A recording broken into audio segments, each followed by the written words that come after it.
Hello, I'm Josie Thomas, Senior Policy Analyst at the National Transport Commission.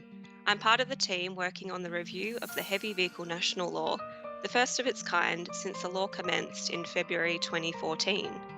The goal of this review is to deliver a modern, outcome-focused law for regulating heavy vehicle transport in Australia.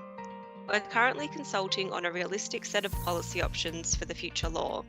These options cover access, fatigue, assurance, duties, regulatory tools, technology and data, vehicles and roadworthiness.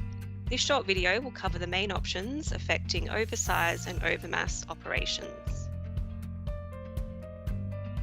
In Australia, each state and territory has different requirements for pilots and escorts required for the movement of oversize and overmass loads.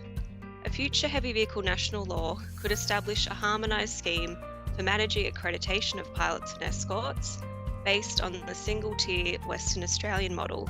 This could be administered by the National Heavy Vehicle Regulator. It would require a pilot to have a valid driver licence and recognised pilot training qualifications.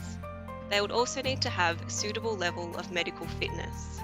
This could also include exceptions for pilots who are moving agricultural equipment, and it could also allow authorised officers to have suitable traffic management powers that were only applicable when they're undertaking escort duties. The current HVNL provides an expedited process for a narrow set of access decisions, which allows for a quick response. This process would not be limited to only permit renewals, but applied as far as reasonable in the future law, including decisions on oversize and overmass access. The new law could achieve faster decision-making by making better use of the experience of previous applications based on risk and precedent. Access to the road network needed for oversize and overmass loads could quickly be assessed and approved by applying precedents from equivalent or lower risk applications that have previously been approved. So rather than a complete reassessment from first principles, the decision to be made would be based on established experience of what is safe for the vehicle.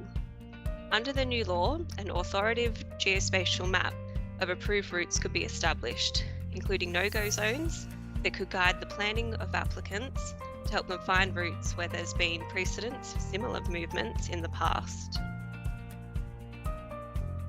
For oversize and overmass movements, this could mean permits are approved faster, the application process could be substantially simplified, the rules for moving oversize and overmass loads across the state and territory borders would become more consistent, and there could be much wider recognition for pilot and escort qualifications. We want to make it easy for you to get involved in the HVNL review. As an alternative to a formal written submission, you can send in a short form feedback on topics of interest or relevance to you. Visit hvnlreview.ntc.gov.au and select options for a future law across the top banner. Tell us which options you prefer and any other feedback you think we need to consider. Your input will be used to inform and shape policy options for consideration by ministers next year. Thank you.